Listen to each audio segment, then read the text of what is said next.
Hey YouTube, I'm Mr. Terry, a high school history teacher, and welcome back to another History Teacher Reacts video. Alright, today's video was voted on by our patrons, and it should be a fun one. It is titled, Crazy Reasons That Got Students Suspended or Expelled from School. And this is by the infographic show. So I think as a teacher, this will be interesting to look at because, as a teacher, there's school suspensions and people getting kicked out of school and all that stuff, usually for a lot of the similar things. But I'll be interested to know what these crazy reasons are. And I'm excited to see what's going on out there in other schools around the world. If you'd like to vote on videos as well, if you join our Patreon, all pledge levels can get to do that. Thank you to everyone that has been pledging or supporting in any other way, just by watching the video too. If you haven't subbed to my channel, love to have you around. Hit that sub button, enable those notifications so you know when videos come out, when I do live streams. And if you especially love live streams and you love gaming, definitely check out my gaming channel. Links down below as well. All right, the original video link is down below as well. Make sure you support the infographic show. I love that channel. They do awesome stuff. And they do a lot of history content as well. So that video will be down there. Be sure you support that. And without any further ado, let's find out why these kids got suspended.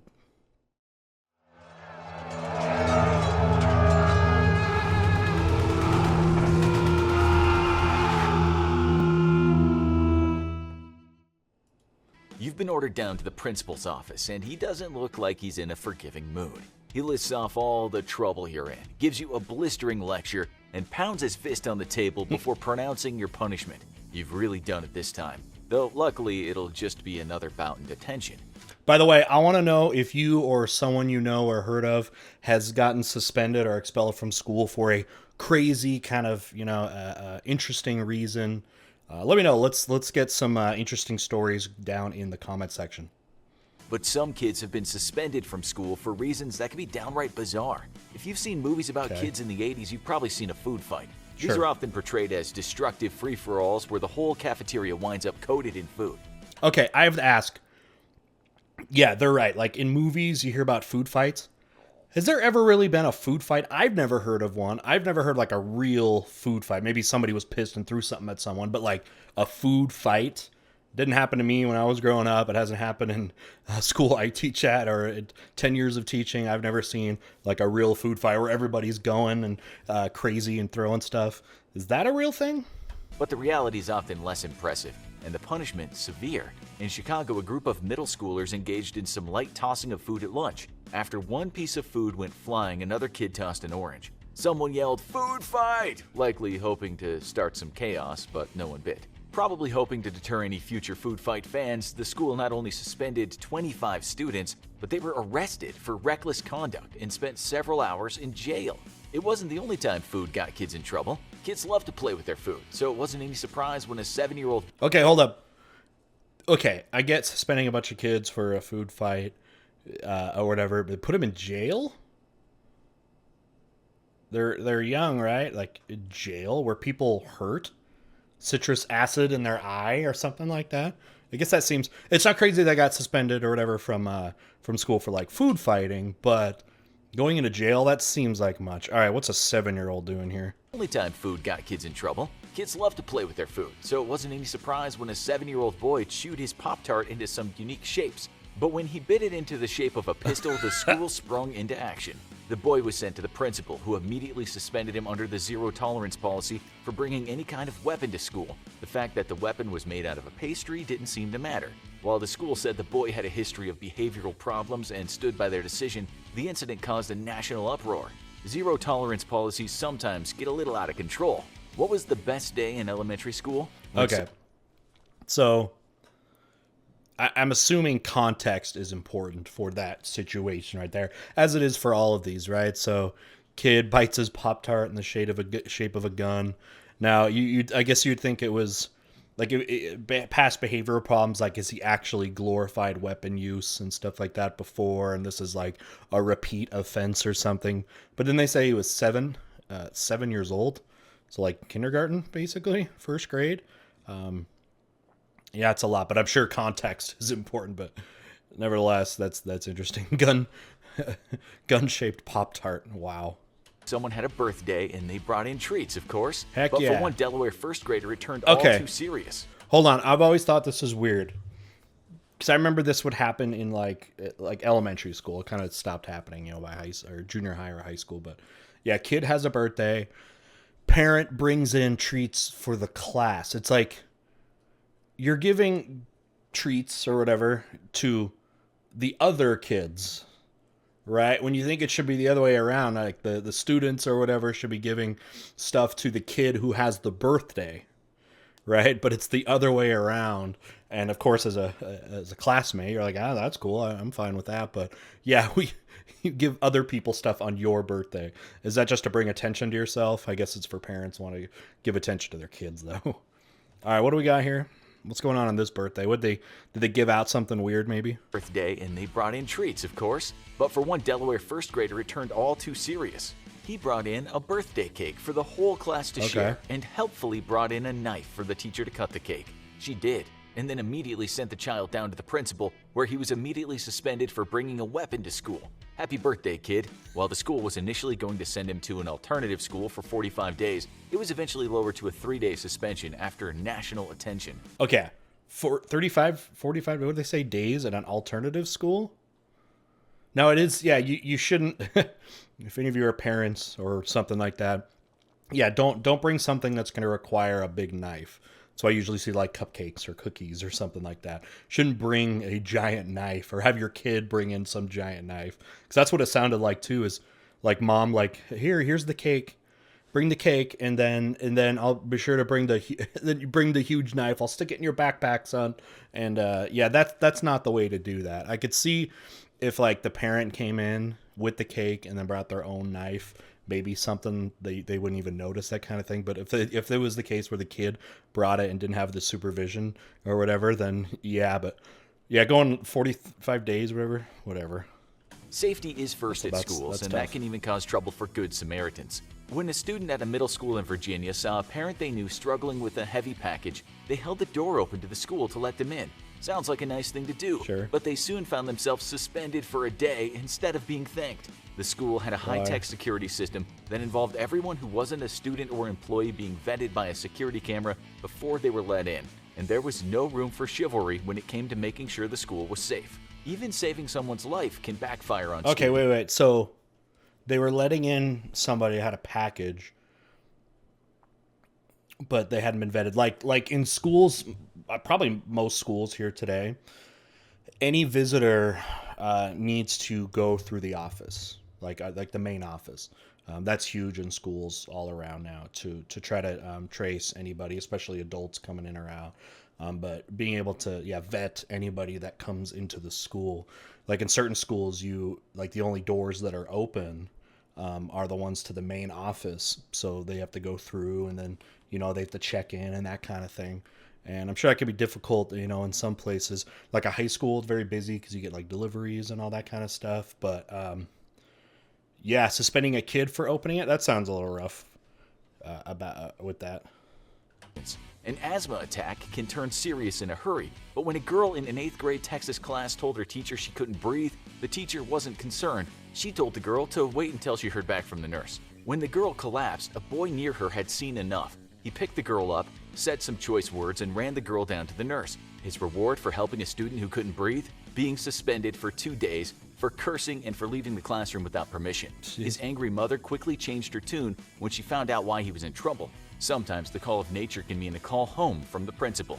We've all had a big lunch and we just need to get a little of that air out, right? Well, that's what happened to a New Mexico teenager who let a big burp out in the middle of class. Nothing to get worked up over, right? Well, when he let out several more loud burps, the teacher sent him to the office. And that's where the story took a turn. Okay, so already we know if it's one of these kids that is burping, like to try to be disruptive or just distract the class, people that can make themselves burp and all that disruptive behavior, then that makes sense. Like that's a nuisance. I mean, there's accidental burping, and there's those weird, gross kids. They're just trying to get attention.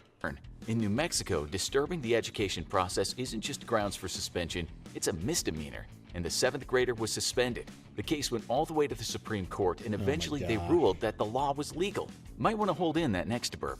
The danger of being suspended starts surprisingly early in some cases. A 5-year-old Pennsylvania girl loved her Hello Kitty-themed bubble gun so much that she couldn't bear to leave it behind when she went to school. She couldn't wait to have a bubble fight with her friends.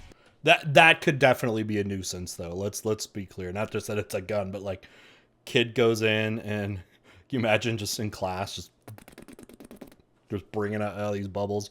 That's how a bubble gun sounds, by the way. But when she pointed it at another student, the school acted fast and suspended her for 10 days. I'm actually not surprised about that. The school claimed that she had made a credible threat against another student, but agreed to reduce the suspension to 2 days after the parents got an attorney involved. Gosh. Students don't have to be just careful about what they do, but what they say. When high school senior Patrick Fuhrer attended a school event hosted by 2014 Miss America Nina Davalluri, he decided to take a bold step and ask her to prom. The stunt had been public knowledge at the school for a few days, and he was warned not to disrupt the assembly. But he did it anyway, and Miss America seemed to think it was funny, even as she turned him down. But the administration didn't. They suspended Fuhrer for 3 days, but Davalluri was more sympathetic. She wrote a letter to the school asking them to be lenient. That wasn't the only time a fan of a celebrity. Wait, so did he got shut down like in front of the school? That's punishment enough right there. That's punishment enough right there. Let that kid deal with that. Got themselves in trouble when popular religious NFL quarterback Tim Tebow became famous for his Tebowing stance in games. A group of students at Riverhead High School decided to show their support. They created a little flash mob in the hallway, all mimicking Tebow's kneeling stance. The only problem? This apparently caused a traffic jam in the hallway, and the administration wasn't amused. The 4 students who started it were suspended, and the school faced accusations of religious discrimination. But one young sports fan went even further in showing his support for his team. Patrick Gonzalez, a 12-year-old from San Antonio, was a huge fan of Spurs player Matt Bonner. And thanks to a talented barber, he was able to come to school with Bonner's image shaved into his head. The eye-catch... We see where this is going. His name is Bonner. You don't have to change that word much for it to be something else. Matching hairstyle certainly made him popular, but it violated the school's dress code, which banned distracting hairstyles. The only way out of the suspension? Shave his head and get rid of the tribute. But Gonzalez did get something out of the deal, a package of basketball tickets and autographed gear directly from Bonner. Schools often have... Okay, the kid did it because it would be a funny play on words. Let's just get that out there. Right? If it was LeBron, if LeBron or Kobe and put that there, first off, he wouldn't have probably have gotten in trouble, but wouldn't have done that anyways. We know what he was doing. He was trying to be slick. Have strict dress codes, and hair is a common source of trouble. Now, we all know about dress coding and all the debates around that, and that's a huge reason for this kind of drama, but I'm hoping it's something more than just a general dress code violation. In 2014, a little girl in 3rd grade was battling cancer and lost all her hair. Her kind best friend didn't want her to go through this alone, so she decided to shave her head as well. This would have been a feel-good story if it wasn't for the administration's reaction. The public charter school thought a little girl with a shaved head would be a distraction, so they suspended her until her hair grew back. It was the ultimate bad PR move, and the school quickly found itself forced to make an exemption for this good friend. It wasn't the only time support for kids with cancer led... Come on, school.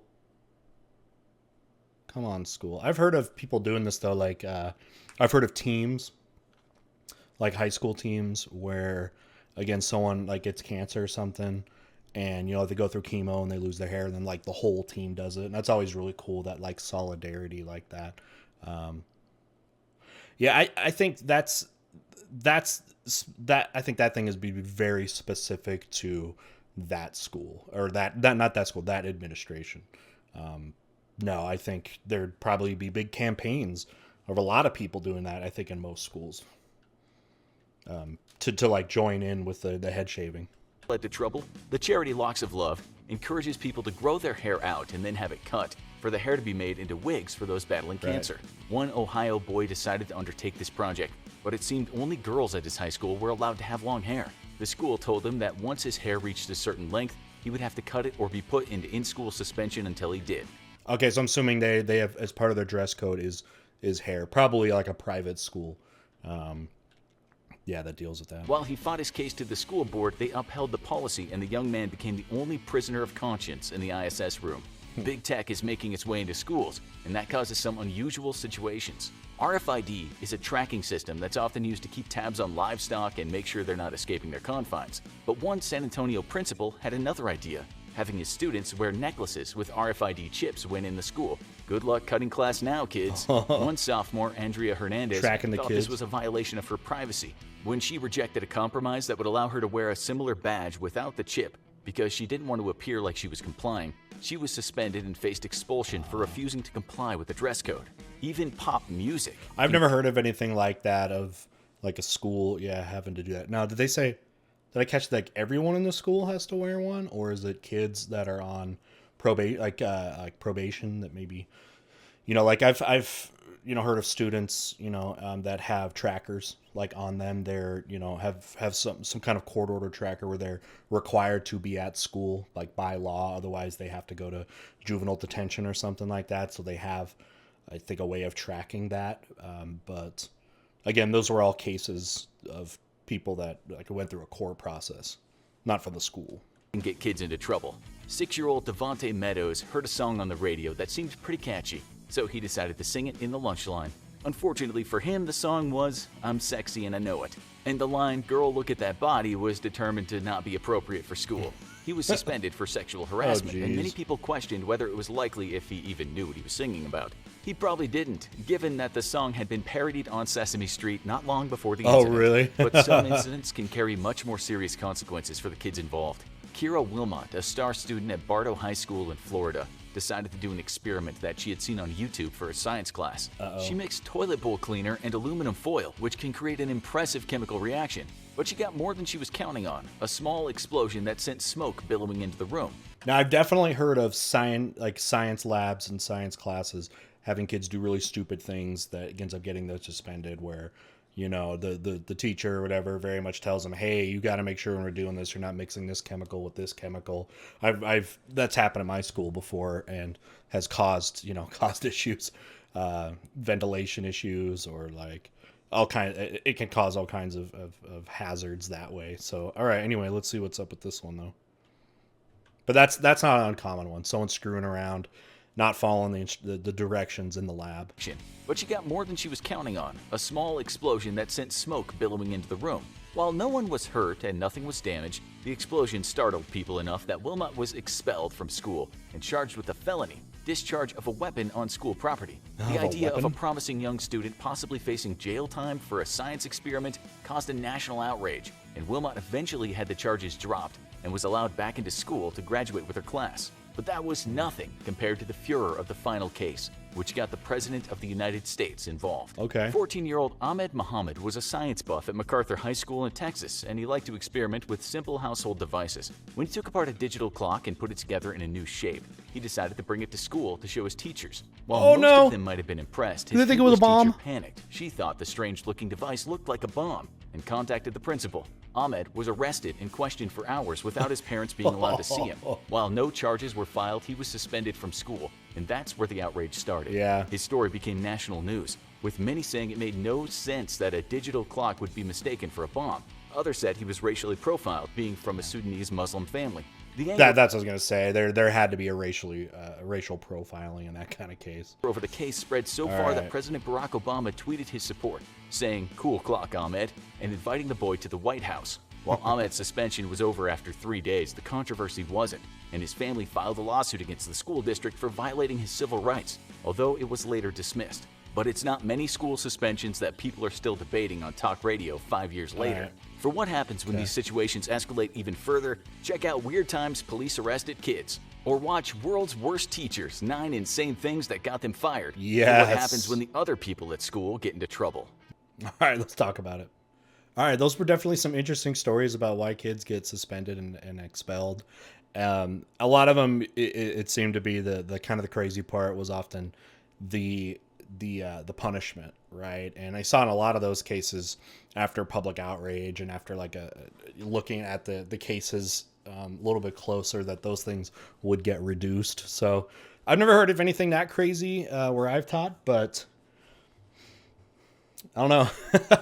Yeah, I've never had anything like that, have anything like that. So, like I said earlier in the video, if you've heard or like if you have been suspended or expelled for something, or you know somebody that would fall into this level of craziness, I'd love to see it. Put it down in the comments, and we can see what's going on there with school suspensions. All right, thanks to our patrons for doing this. This was a fun video. Fun to get into, not necessarily like history stuff, but just, you know, school stuff. And we've all either, you know, you've been in school or you're in school now and can relate to this kind of stuff. So hopefully it's interesting to see my perspective there. Because, yeah, I thought most of those were definitely like overboard in their punishments and that thing. But anyway, all right. Well, thanks a lot, guys, for watching. Again, hit that sub button, hit those notifications if you haven't yet. Original video link is down below. Make sure to support that, and we'll see you next time. Bye.